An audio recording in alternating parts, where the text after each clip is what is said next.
the first big song was My Shit? Yeah, my shit. That was the first big one. Okay. And you know what's interesting about what y'all are doing is that when you look at a lot of the other artists that kind of blew pretty quickly, like the Designers, or I mean, I'm trying to think who else, you know, like OG Macos, you know, people like that. A lot of their stuff turned into like memes and vines and that type of stuff, you know, or, you know, hit that juju and stuff like that. There's little dances around it. There's little kids redoing the song. But I didn't really see none of that shit with y'all. It's just real music, that's all. I ain't saying with like they shit ain't real music, but it's more like, you know, more feeling into it. Yeah, like I make songs for people to listen to what I'm saying.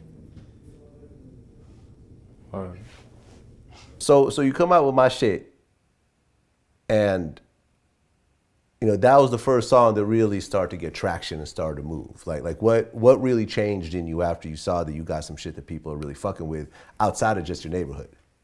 like when I was making my shit, I was on fire. Like everything I was making was just going. So I felt type comfortable right there. I made that song knowing it was for the club. And when I started pushing it to the clubs, everybody was rocking with it. I mean, they supported it. Highbridge came with me to every club. We popped bottles. Nice process right there coming up. And I mean, you really started taking this shit. I mean, shit started really popping off like last November. So it's not like you put in 5-10 years like a lot of other artists up to this point. Well, we just started the label, matter of fact, in January. Highbridge, we just like the LLC, we just did it in January. From there, we dropped the my mixtape in February on Valentine's Day. But we didn't make it to our album until like a month ago. We just artist. My first tape, it just became an album. So right now you see just artists and TBA on the charts next to each other right now. That's a good feeling seeing that right now. Right, I mean, because when I looked at the numbers online between the SoundCloud and the YouTube, it was like, yo, everything is like 5 million, 3 million, 2 million, 4 million, like over and over again. You know, a lot of times artists really have like one song that pop off, but you guys have just song after song after song. Like, how do you think y'all really pulled that off? That's the key. Like we plan on doing that. Like we stay consistent. And that's our plan. That's a part of our strategy right there, making a lot of songs and making sure the songs that we making ain't just songs we making just to get out the way. The songs that we making are good songs, so they're gonna make it somewhere. I feel you. So you guys start putting some shit out. It starts reacting. Now, you guys decided to go with your own label, but how many other labels started really like calling at that point? They didn't really start calling until I sold out BB Kings. That's when they started calling crazy. Every label, like literally every label called. Every label. We didn't even get the chance to go out to like LA and everything to meet up with every single label that wanted us. So every label's calling, and I'm sure the offers were looking crazy. Why did you guys decide to really keep your shit on your own? Because I know you guys ended up going with Atlantic for a distribution deal, but why not take the bag? Because I'm sure there were some bags that were thrown your way. No, we had a plan, that's all. Yeah, we had a plan in Atlantic. It's not even just that. They gave us, for me, a good position. They put us in a good position. Like, they could have offered us, like somebody could have offered us way more bread than that. But I wouldn't care if the position was a bad position. We get to do what we want. Well, what is it about Atlantic that puts you in the position that you want? Cause we our own bosses. We doing what we want right now. Like we got, for me, we make our steps. We set up everything. We do everything. I'm not gonna say everything ourselves, cause they help, but they let us. They gave us the option to do what we want ourselves. Okay, so what exactly does Atlantic do then? Like, what became different after you guys went with Atlantic? The plan was to not really do nothing at first. Like this whole time, like literally right now, it's just started Atlantic pushing with us. Like when we first signed, the plan was to keep it organic, as we was doing in the beginning, just Hybrids the label, pushing it regular, and then like later on, start pushing it when the time come, and the time came. So right now it's going up. Okay, and is there a song that they're going with in particular? Yeah, they going with right now. We going with a few songs like.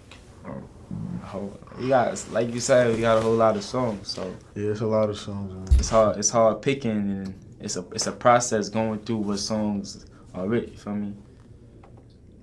We know what songs are going on right now. Like so far right now, it's My Shit, Bag on Me, Timeless. My EP just dropped, so I got a few more bangers on that. Well, we're 6 for 6 on that. I feel you. I feel you. So, you ended up performing in Madison Square Garden with Drake a little while back. So, explain to me that first text message or that first phone call. Like, how did that come together from Drake? Yeah, first text message, he hit me up like, yo, what's good? It's Drake. From me just showing love and everything. I found out he got my number through some girl. We started texting from there. And then everything, like, he was a cool guy from there. Everything was love. Like the day before he performed at Madison Square Garden, he hit me up. It was like 2 in the morning. Like, yo, you want to perform and everything? So I ain't know it was the next day.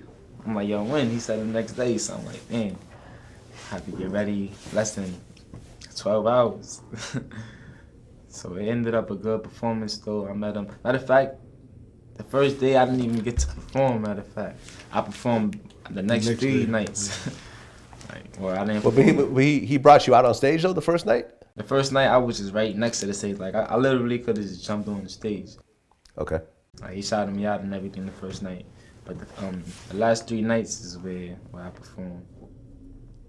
I was trying to bring out Don Q, but he was doing something that day. Yeah, I made it late. Yeah, I heard you. I guess you had your daughter or something like that. Yeah. Hey man, priorities. You know, can't be mad at that at all. So how did it feel to get on stage at Madison Square Garden, 60,000 people? I mean, it's one thing to have a song that's got millions of plays, and it's one thing to do BB Kings, but Madison Square Garden is a different level. Yeah, that's different. Facts. It felt like every few seconds I just kept on thinking like, damn, I'm really here. Like performing on that stage, just looking at.